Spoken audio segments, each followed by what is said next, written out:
Ahora les pido, por favor, que busquen en sus Biblias el capítulo 4 del Evangelio de Marcos, para que leamos en el mencionado capítulo los versículos 2 hasta el 9.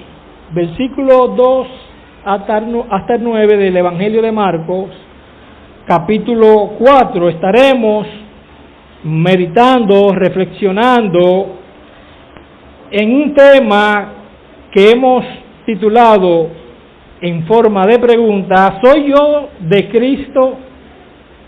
¿Soy yo de Cristo? Es el tema que tenemos para hoy. Pienso que este tema es relevante dilucidar, pues en nuestra sociedad actual nosotros vemos, incluyendo algunos medios de comunicación, que muchas personas pretenden proyectar la idea de que son de Cristo. Sin embargo, con este mensaje, mi intención no es hacer un inventario para determinar quiénes son de Cristo, pues eso es prerrogativa de Dios. Dios es quien conoce los corazones y por eso Él es quien sabe quiénes son de Cristo.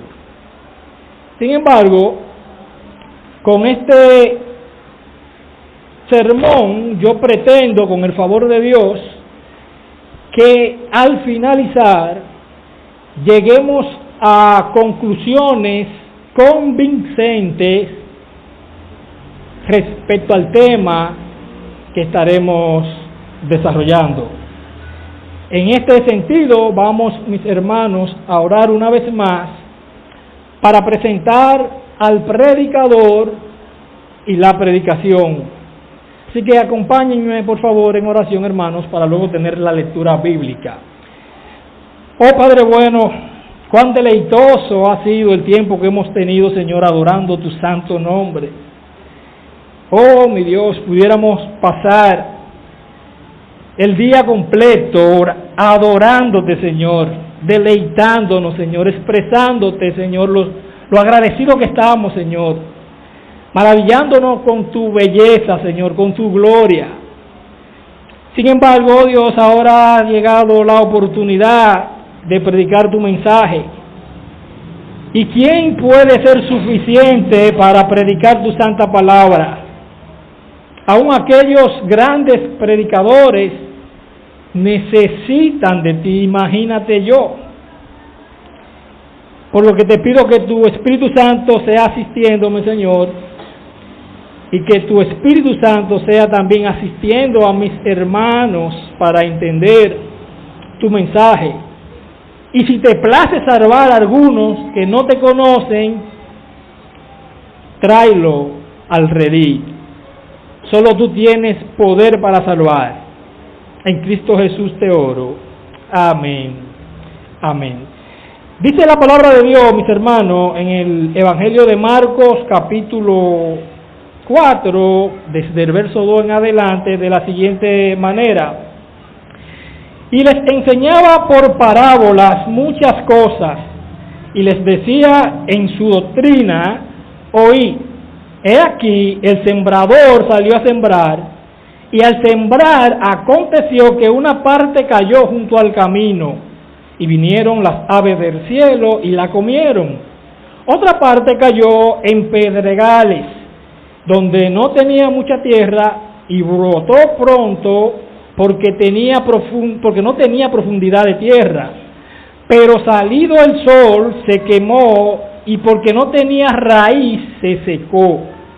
Otra parte cayó entre espinos, y los espinos crecieron y la ahogaron, y no dio fruto. Pero otra parte cayó en buena tierra, y dio fruto, pues brotó y creció, y produjo al 30, al 70, al 60 y al 100%.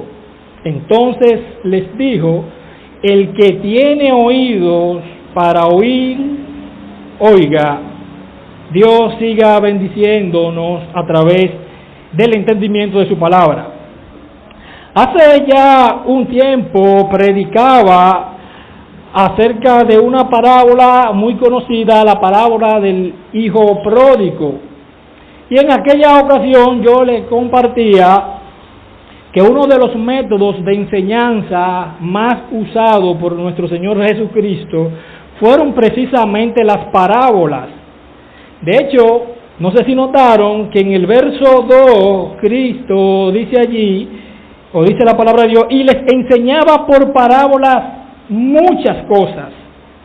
Las parábolas, desde el punto de vista bíblico y como método de enseñanza, no son más que la creación de una figura en donde se coloca una cosa al lado de la otra.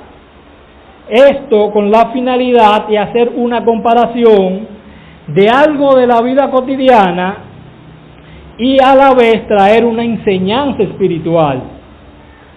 La misma, es decir, las parábolas, podían al mismo tiempo esclarecer el entendimiento de algunos, pero podían también al mismo tiempo oscurecer el entendimiento de otros. Aquellas personas que están predispuestas o muy predispuestas y llenas de odio contra Cristo y su evangelio, ciertamente y de manera general las parábolas les son de tropiezo. Mientras que aquellas personas que vienen a Cristo con humildad, las parábolas les son de mucha edificación. Pues de hecho, si es necesario, el mismo Señor las explicaba a personas que venían a Él con corazones humildes. En este sentido, entiendo que nosotros no tendríamos mucha complicación en entender la parábola del sembrador, pues el mismo Señor Jesucristo explica esta parábola más adelante, por lo que nosotros, en la sabiduría divina del Señor, entendemos la parábola del sembrador, porque Cristo mismo la explica. Una de las tareas de un sembrador campestre era esparcir por todo el campo la semilla desde su bolso. Esa era una de las tareas, desde su bolso o su recipiente.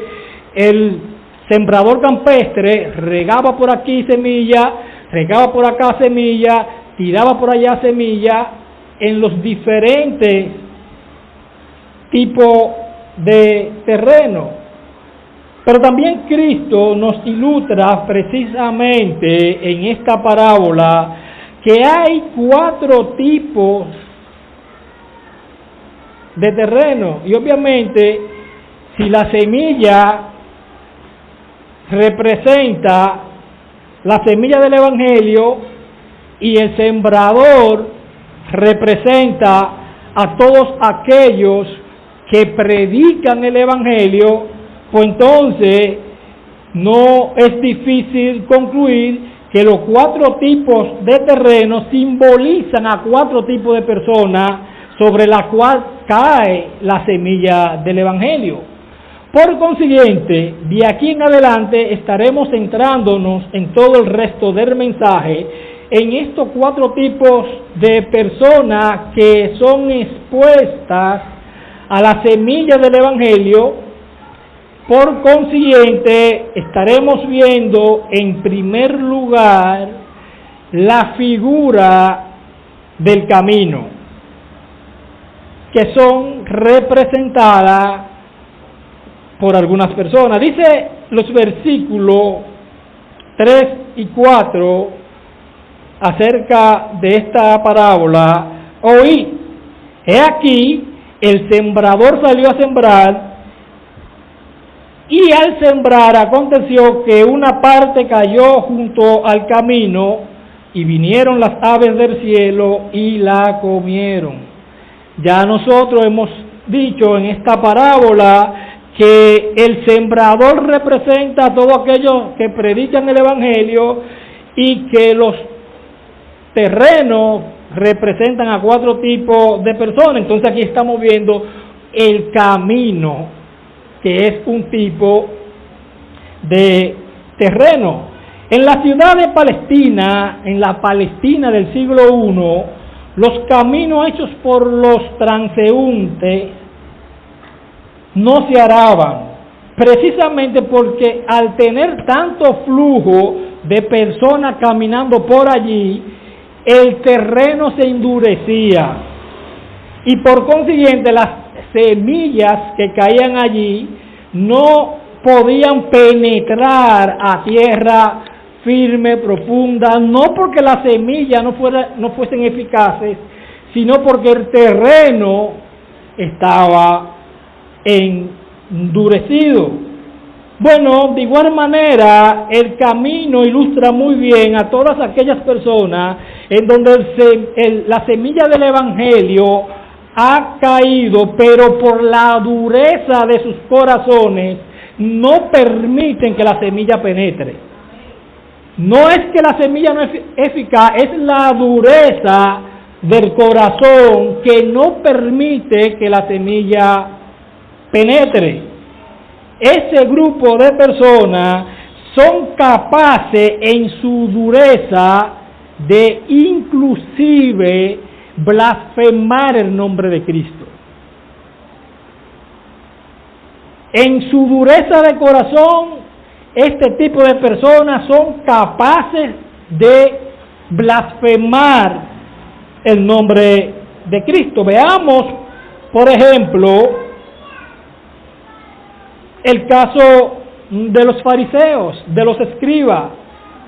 Pues Cristo, después de una jornada ardua en donde estuvo enseñando, predicando el Evangelio, de paso Cristo libera a un endemoniado. Sin embargo, esta es la conclusión a la que llegaron los escribas. Marcos capítulo 3, verso 22, dice allí la palabra de Dios: pero los escribas que habían venido de Jerusalén decían que tenía a Beelzebú y que por el príncipe de los demonios echaba fuera a los demonios. Cristo, el Dios encarnado, los escribas dicen que estaba poseído por demonios.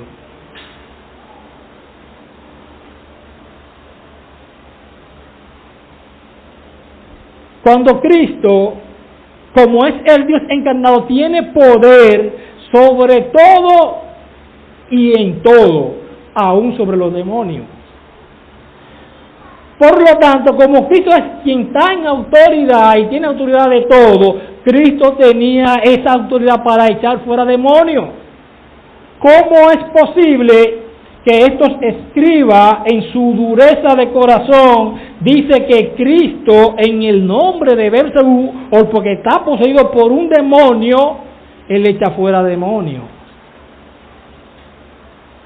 Un ejercicio simple y sencillo. Satanás, el genio del mal, va a liberar a una persona de demonio. Imposible. Satanás, el genio del mal, nunca va a liberar a una persona poseída por demonio. Es todo lo contrario. Él estimula y si puede mandarle más demonios, se lo manda. Es imposible, pero estos escribas están acusando a Cristo de que está poseído por demonio y que en el nombre del príncipe de los demonios, él está echando fuera a los demonios.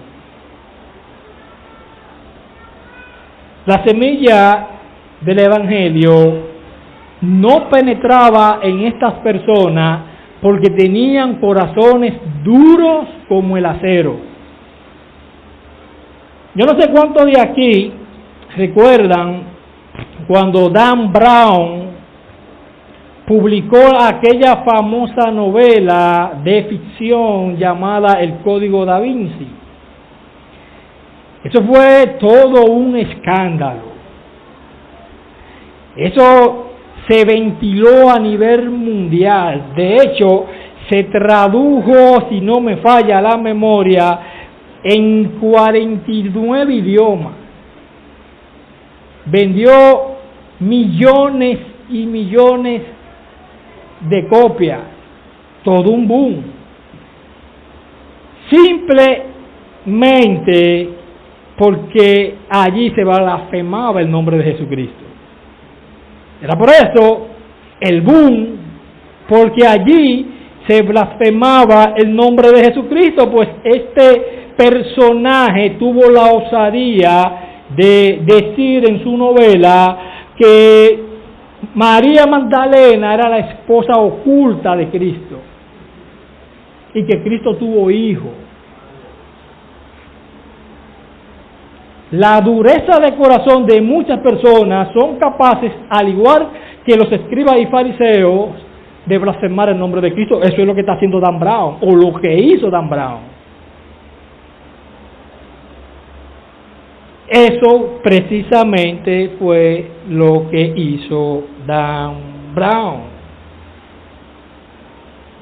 Cuando ese boom estaba, donde todo el mundo hablaba del tema, yo abordé el vehículo de un ex compañero de trabajo que sabía que yo era cristiano y me abordó el tema de la novela, diciéndome lo que decía, y me dijo entonces: tú ves, por eso que yo no creo en la Biblia. Yo no le voy a negar que eso me molestó un tanto, pero pensaba dentro de mí: wow, ¿qué le digo? Y se me ocurrió hacerle una pregunta. ¿Tú has leído la Biblia? No. Eso te indica la dureza del corazón del hombre, que es capaz de creer cualquier cosa menos en la Biblia. El hombre con corazón duro como el acero es capaz de creer cualquier cosa menos en la Biblia. Porque como tú me dices que tú no crees en la Biblia cuando tú nunca has leído la Biblia, pero lee el Código Da Vinci y si tú crees en el Código Da Vinci, simplemente porque blasfema el nombre de Jesucristo. Noten la explicación que Cristo da acerca de los del camino, o sea, a las personas que están representadas en esa metáfora. Dice Cristo en los versículos 14 y 15 de este Evangelio de Marcos capítulo 4, el sembrador es el que siembra la palabra, lo que decíamos, todo aquel que predica la palabra, la semilla del Evangelio. Y estos son los de junto al camino, en quienes se siembra la palabra, pero después que la oyen, enseguida viene Satanás y la quita, y quita la palabra sembrada en sus corazones. Es decir, es como cayó la semilla del Evangelio en el terreno, pero está endurecido. Satanás viene con una escoba, barrió eso, se fue. Ese es su trabajo. Ese es su trabajo, obstaculizar el entendimiento de todos aquellos que están endurecidos, para que no vengan a Cristo, para que no abracen el Evangelio. Habiendo visto esto, mis hermanos, pasemos entonces a considerar en segundo lugar las personas representadas por la figura de los pedregales. Los versículos 5 y 6 dicen: otra parte, es decir, otras semillas cayeron en otro lugar, en pedregales donde no tenía mucha tierra, y brotó pronto porque no tenía profundidad de tierra, pero salido el sol, se quemó, y porque no tenía raíz, se secó. Bueno, para ponernos un poquito en contexto respecto a este segundo punto, es decir, las personas que están representadas en la figura de los pedregales, debemos también considerar que los suelos pedregosos están cargados de mucha piedra, por lo que limita el crecimiento natural de las plantas y al mismo tiempo dificulta la obtención de alimentos. Pues si solamente tiene una capita de tierra, pues es lógico que las raíces no van a poder profundizar para obtener los minerales necesarios para que esa planta pueda perdurar con el tiempo. En otras palabras, el terreno pedregal no es idóneo para la agricultura, pues los árboles frutales allí no permanecen, pues no tienen suficiente tierra para que la raíz de la planta profundice y obtenga minerales necesarios para que se pueda mantener a lo largo del tiempo. Quiere decir, hermanos, que esta figura de los pedregales están representadas allí todas aquellas personas que escuchan el Evangelio, pero lo reciben únicamente por emoción y no por convicción. En los pedregales están representadas todas aquellas personas donde la semilla del Evangelio cae, la reciben pero de una manera emocional, no por convicción. Pues inmediatamente se fue la emoción, se va con ella la supuesta conversión.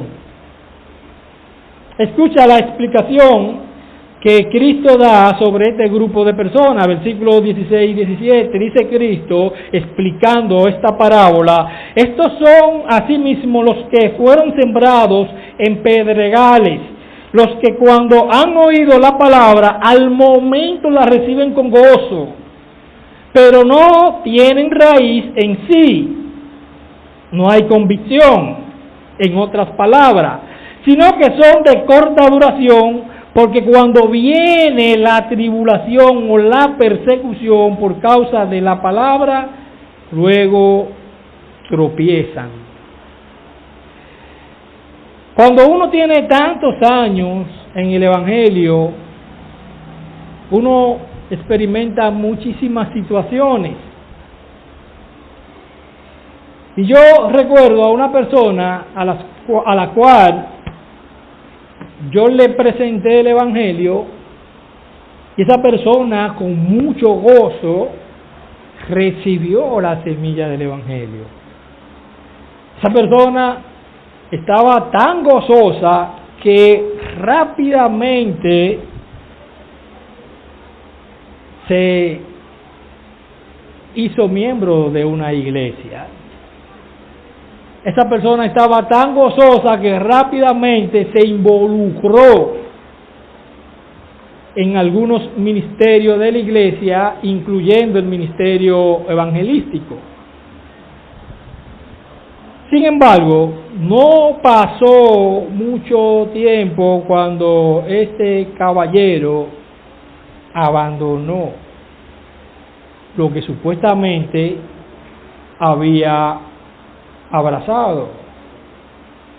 Al parecer, este hombre pudiera estar, y aquí estoy tratando de razonar el por qué no perduró, quizá quería un evangelismo o un evangelio centrado en el hombre y no centrado en Cristo. De hecho, ese evangelio centrado en el hombre se proclama mucho hoy día. Pues vende la idea de que si tú vienes a Cristo, para de sufrir. Esa es la idea que muchos abrazan, un evangelio centrado en el hombre y no en Cristo. Pues el mismo Cristo dice en Juan capítulo 16 versículo 33 que en el mundo tendremos aflicción. Entonces, ¿cómo es que contrario a lo que Cristo declara, hay personas que enseñan un supuesto evangelio donde tú vienes a Cristo y de este lado de la eternidad tú paras de sufrir? De hecho, hubo un movimiento, pare de sufrir, ven a Cristo y pare de sufrir. Y Cristo dice en Juan 16:33 que en el mundo tendréis aflicción. Este mundo no es el paraíso como muchos lo quieren vender, porque esa es la idea. Este mundo no es un paraíso y obviamente si tú quieres comprobarlo, solamente empieza a hacer lo correcto para que te busque problemas.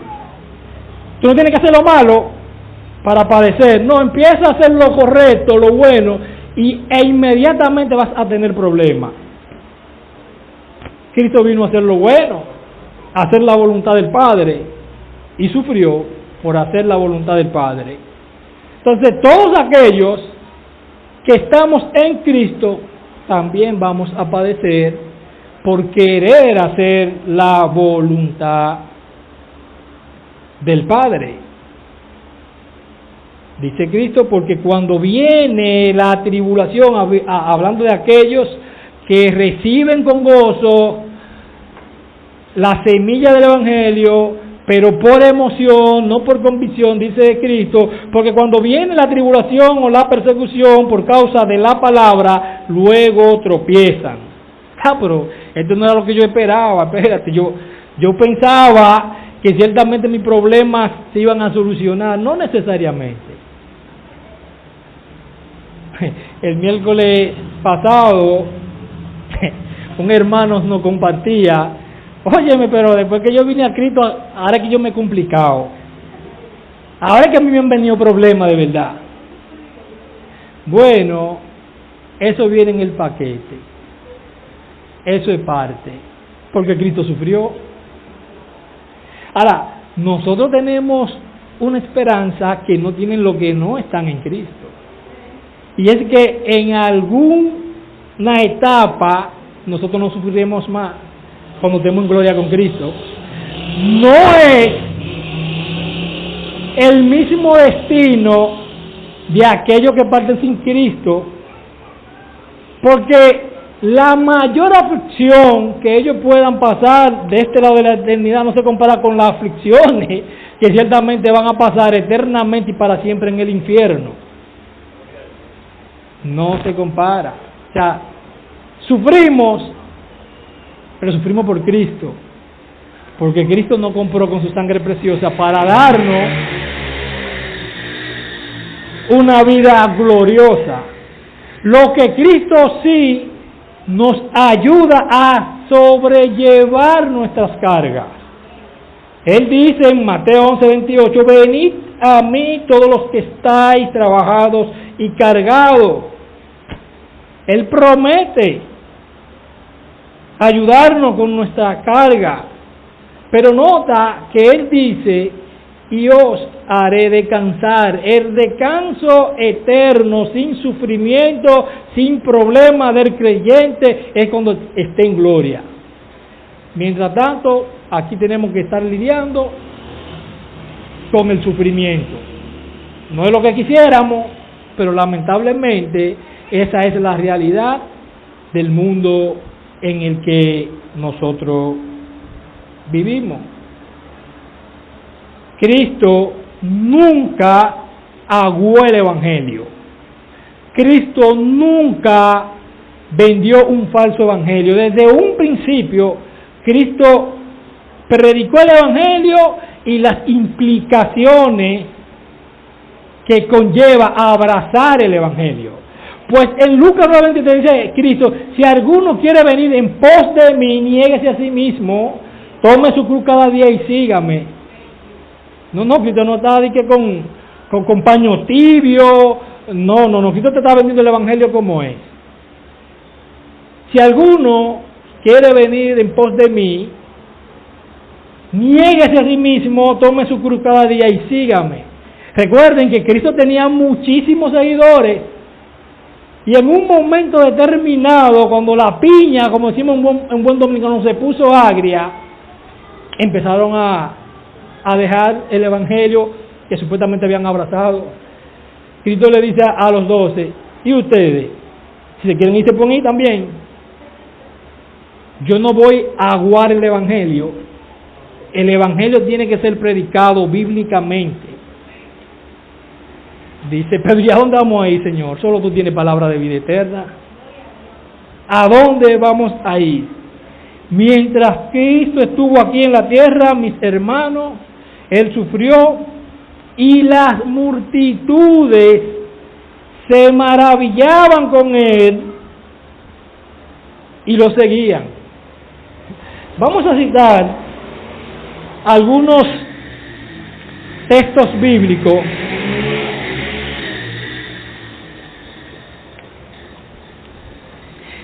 Sería una gran bendición si cerráramos aquí, sí.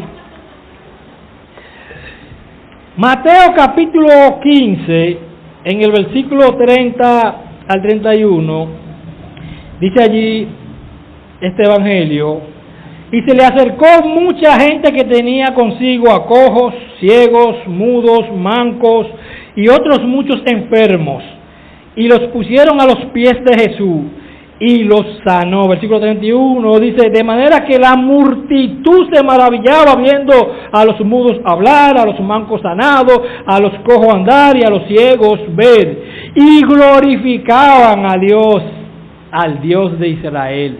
La multitud que seguía a Cristo daba gloria a Dios por lo que Cristo hacía. Mateo capítulo 20, versículo 29 dice: al salir ellos de Jericó, le seguía una gran multitud. Cristo pasando por Jericó con sus discípulos, predicando allí el evangelio, enseñando el evangelio, sanando a los enfermos, dice que al salir de allí le seguía una gran multitud. Marcos capítulo 5 dice en el versículo 24, cuando un centurión romano llamado Jairo fue hacia Cristo atormentado porque su hija había muerto, fue a Cristo para que Cristo la sanara, pues cuando estaba enferma, después fue que murió, y Cristo hace el milagro, se dirige hacia allá, dice Marcos 5, versículo 24, fue pues con él, eso cuando se dirige a la casa de Jairo, y le seguía una gran multitud, y lo apretaban. La multitud, una vez más, detrás de Cristo.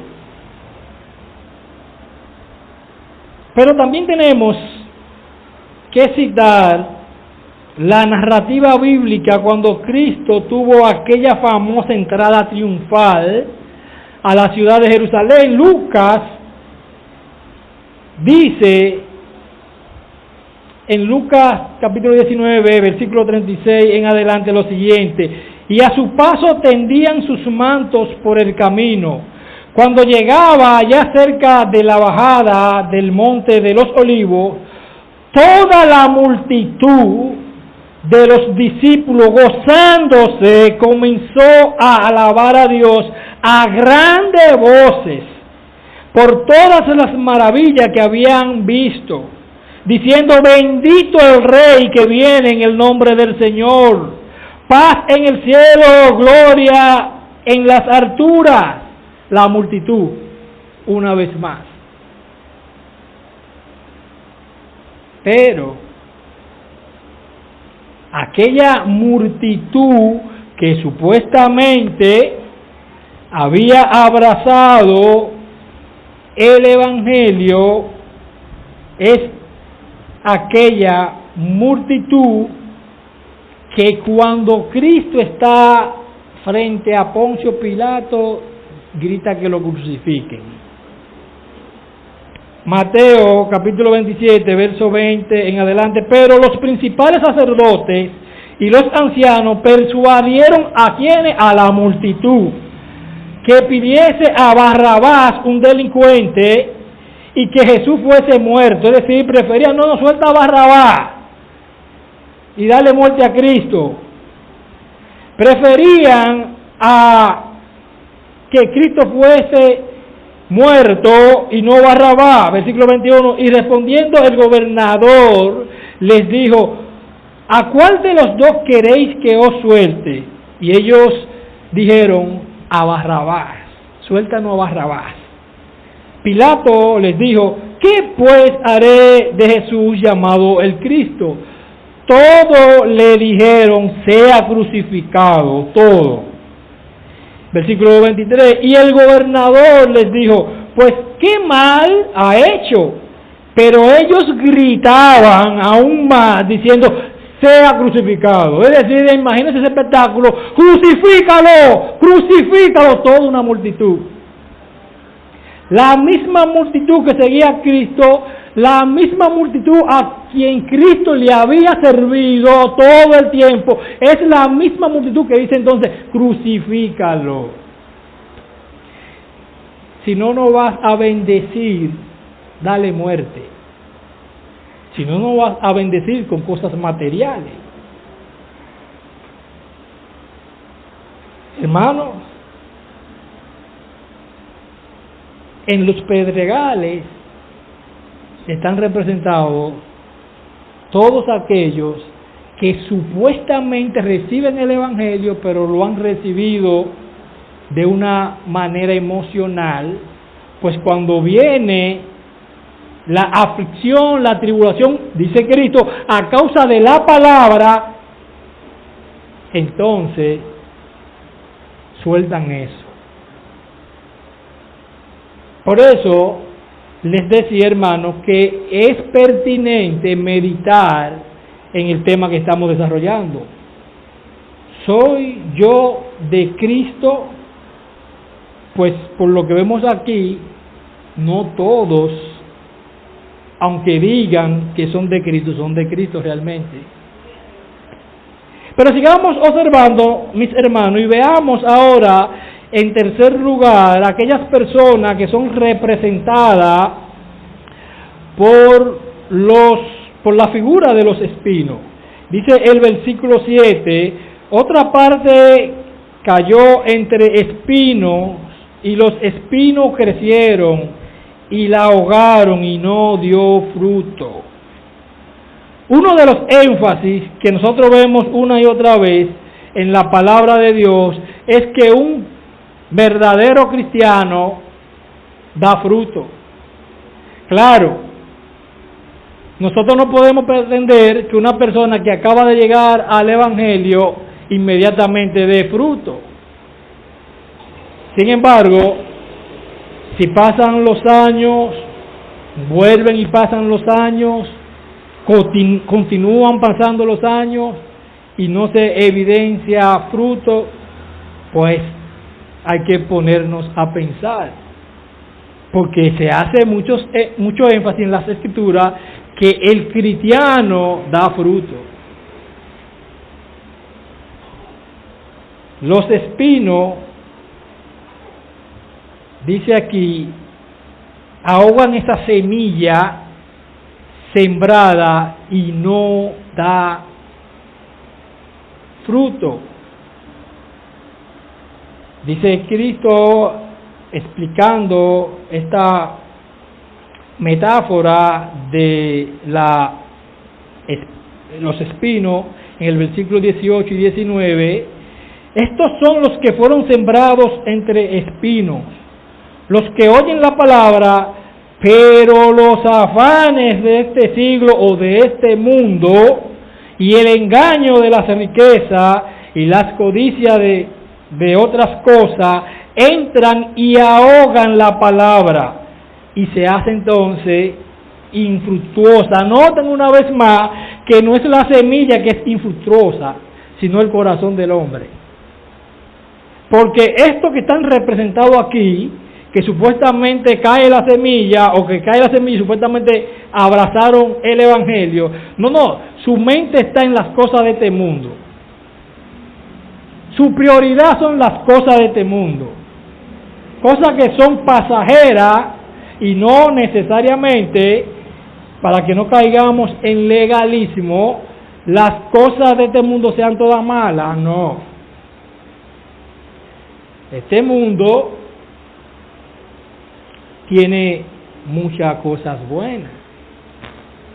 Por ejemplo, para ilustrarlo con el mundo antiguo, cuando Daniel y sus amigos fueron llevados cautivos a Babilonia, recuerden cuando Nabucodonosor invadió Jerusalén, destruyó, mató, hizo todo lo que quiso, él se llevó la mente más brillante.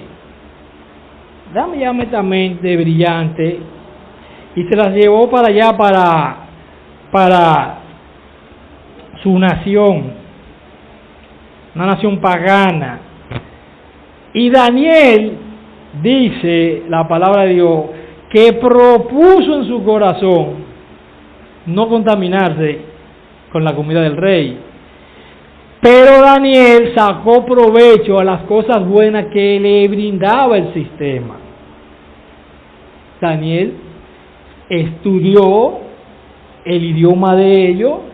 Daniel estuvo con una buena posición, pues precisamente se lo llevaron porque tenía mente brillante.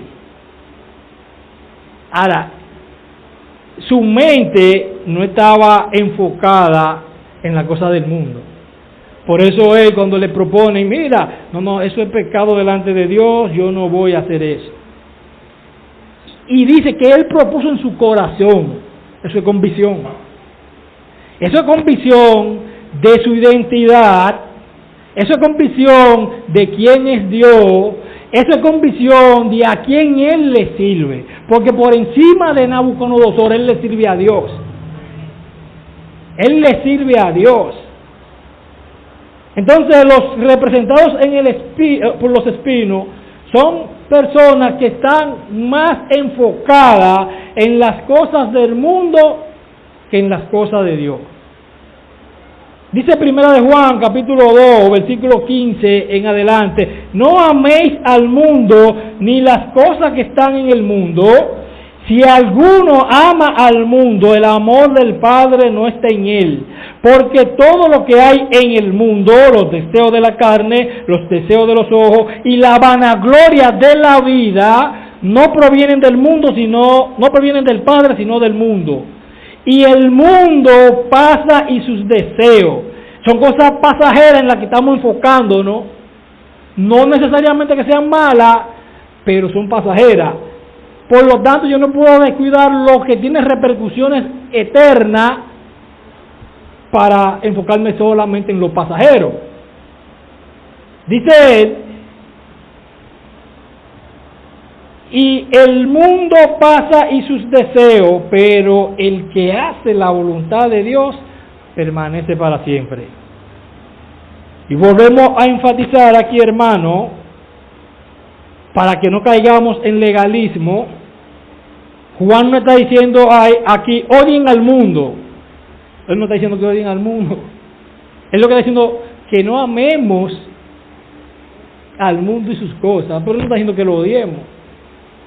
Nosotros lo que tenemos que odiar del mundo es el pecado. Pero en el mundo, vuelvo otra vez a enfatizar, nos ofrece cosas buenas. Estudiar es bueno, trabajar es bueno. O sea, las cosas buenas nosotros las vamos a aprovechar, pero siempre y cuando teniendo una mente bíblica de que esto es perecedero y que lo que tiene repercusiones eternas en mi vida son las cosas espirituales. Recapitulando, mis hermanos,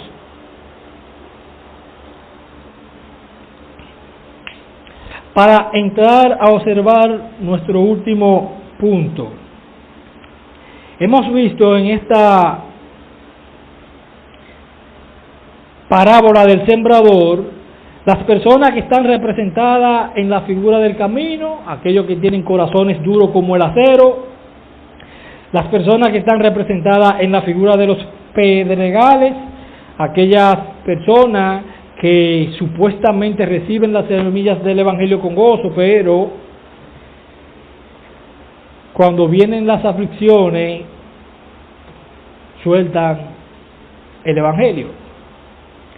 Y vimos, en tercer lugar, las personas que están representadas en la figura de los pedregales, de los espinos, que son aquellas personas que están más enfocadas en las cosas del mundo, en las cosas terrenales, pasajeras, que en las cosas de Dios. Veamos en cuarto lugar las personas que están representadas por la buena tierra. Versículos 8 y 9, dice así la palabra de Dios: pero otra parte cayó en buena tierra y dio fruto, pues brotó y creció y produjo a 30, a 60 y a 100 por uno. Entonces les dijo: el que tiene oídos para oír, oiga. En la explicación que Cristo hace sobre las personas que están representadas en la buena tierra, nosotros, si la conciliáramos con las otras tres ilustraciones o las otras representaciones de grupo de personas, entiendo que llegaríamos a una conclusión convincente de si yo soy de Cristo.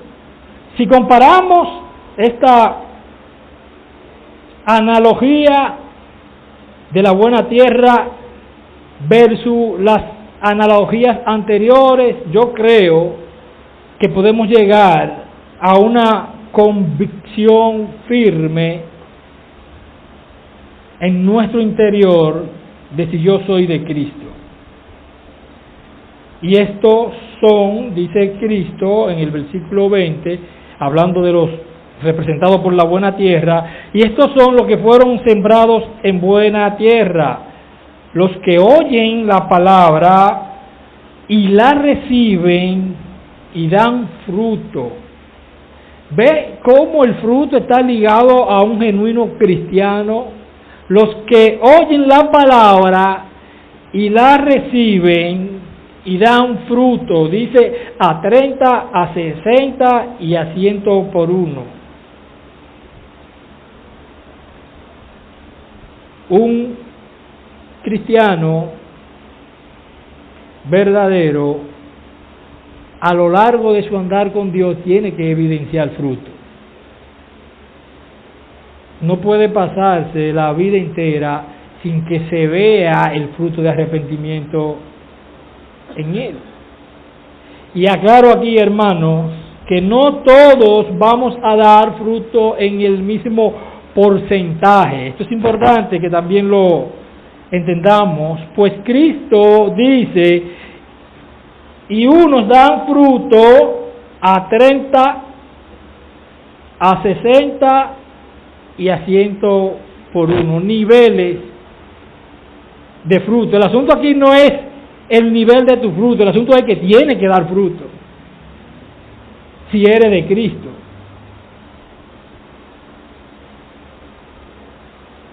Cristo, Dios en su palabra, ha dado porcentaje de gracia distinto a la persona. Y eso a mí me trae tranquilidad, como también a ti debiera traerte tranquilidad. Por ejemplo, en Efesios 4, verso 7, dice allí la palabra de Dios: pero a cada uno de nosotros, hablándole a los creyentes, pero a cada uno de nosotros fue dada la gracia conforme a la medida del don de Cristo. Una gracia por medida. Romanos capítulo 12 dice en el verso 6, de manera que teniendo diferentes dones, según la gracia que que nos es dada, según la gracia, según el nivel de gracia que nos ha sido dada. Si el de profecía, úsese conforme a la medida de fe. Dios no nos va a demandar por los niveles de gracia que Él nos ha dado. Es por lo que Él nos ha dado que Él nos demanda.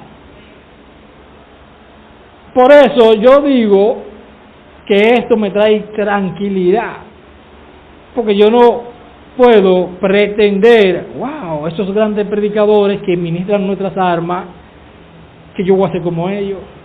No, porque yo no tengo ese nivel de gracia. Eso se lo dio Dios a ellos. Yo voy a operar conforme al que me dieron a mí. No, eso fue a ellos que le dieron ese nivel de gracia. Tranquilo, conforme al nivel de gracia que Dios me dio, yo voy a servirle y voy a dar fruto. Pero el punto focal es que un cristiano genuino da fruto. No se puede pasar la vida entera sin que se evidencie el fruto. Si alguien recibió una medida de gracia para dar fruto al 30 por 1, gloria a Dios, está dando fruto. Si otro recibió un nivel de gracia para dar fruto a un 60 por 1, gloria a Dios, está dando fruto. Si otro está dando fruto a un 100 por 1, gloria a Dios también, está dando fruto. Pero el nivel de fruto que nosotros demos no nos hace mejores que el otro. Cuidado con creernos, bueno, como yo doy al 100 por 1, yo soy mejor que fulano, que da al 60 por 1. Bueno, el de 60 por 1, bueno, pues yo soy mejor que fulano que da al 30 por 1. No. Mira lo que dice Pablo, que si hay alguien que nosotros pudiéramos decir, no, pero ese dio fruto a 100 por 1, es el apóstol Pablo. Mira lo que dice Pablo en 1 Corintios, capítulo 3, versículo 7. Así que ni el que planta es algo, ni el que riega, sino Dios que da el crecimiento. La gloria de Dios. Es Dios. Dios es quien nos ha dado el nivel de gracia, y sobre ese nivel de gracia Él nos demanda que demos fruto. Decía Cristo con relación a esta parábola, esta última figura,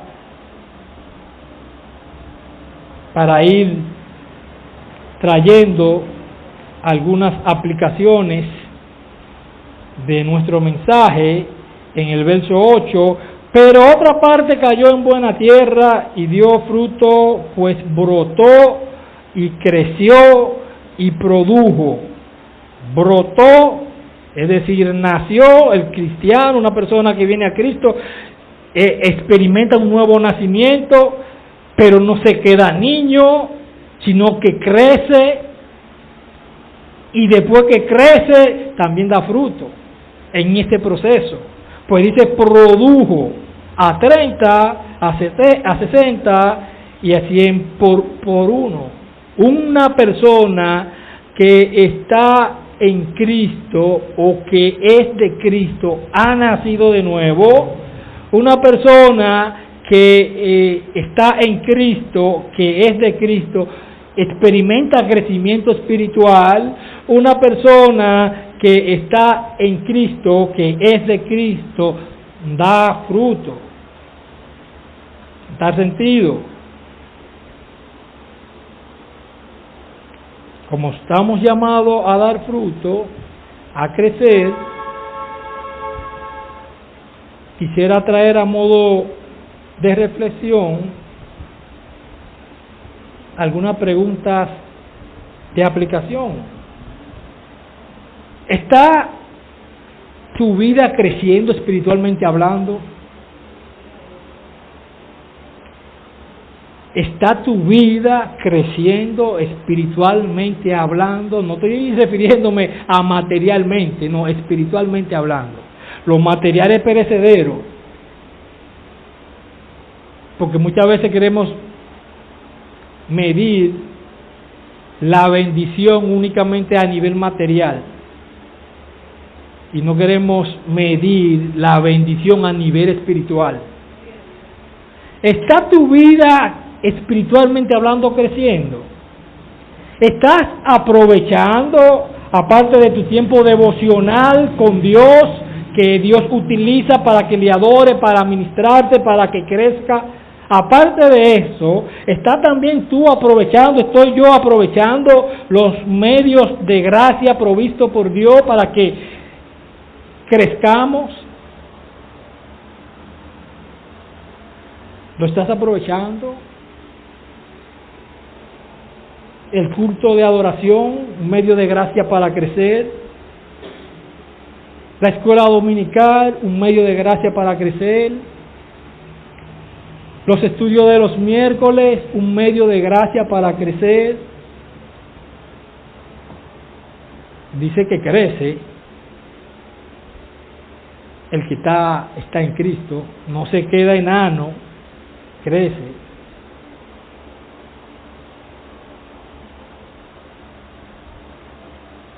De manera que, hermanos, creo que por lo que esta parábola nos enseña, nosotros podemos llegar fácilmente a una conclusión. Soy yo de Cristo.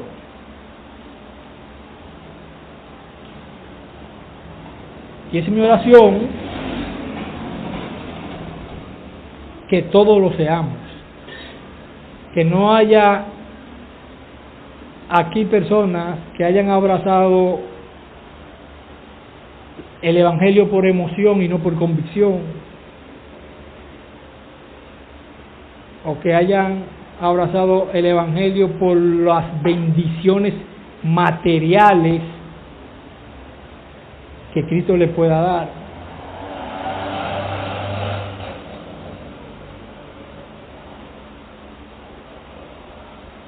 Amigo o amiga que pudiera estar sin Cristo, ¿en cuál de los grupos te ves? ¿En los de corazones endurecidos, que no permiten bajo ningún concepto que la semilla del Evangelio penetre? ¿En los de corazones emocionales, que reciben el Evangelio de una manera emocional, no de una manera que entiendan que necesitan a Cristo, que entienden que están perdidos, que entienden que necesitan salvación, que entienden que no se pueden salvar por sí mismas? ¿O está en el grupo de los espinos, que su prioridad son las cosas del mundo? Por eso le decía a modo de introducción que vemos inclusive en los medios de comunicación personas que andan proyectando que son de Cristo, y yo no soy nadie para juzgar si son o no. Ahora bien, la pregunta es, ¿realmente son? Porque Cristo dice en Mateo 7, del versículo 21 en adelante, no todo aquel que me diga Señor, Señor, entrará en el reino de los cielos, sino aquel que hace la voluntad de mi Padre. No todo el que diga soy de Cristo necesariamente lo sea.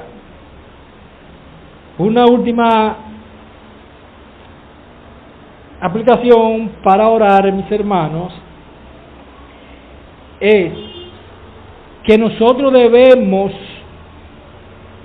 imitar al sembrador. Muchas veces los cristianos piensan que regar la semilla del Evangelio, predicar el Evangelio, es responsabilidad del pastor o del predicador. No, eso es responsabilidad de todos. Eso es responsabilidad de todos, pues todos estamos llamados a predicar el Evangelio. Hace unas cuantas semanas, el hermano Marco me llamó, pues nosotros estábamos dando un entrenamiento en el marco de la escuela dominical de cómo presentar el Evangelio de una manera más centrada en la Biblia y no centrada en sueños, en cuentos, sino centrada en lo que dice la Biblia, que es el Evangelio.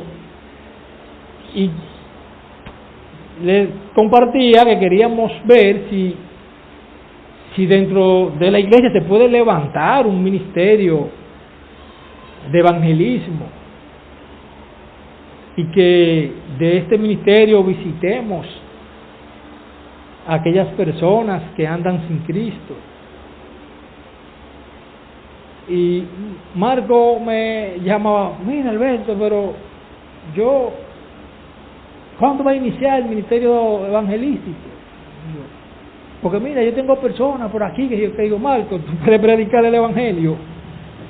Tú no tienes que esperar el ministerio de la iglesia que surja. No, predica el Evangelio, siembra el Evangelio en tu entorno, en tu trabajo, en la universidad.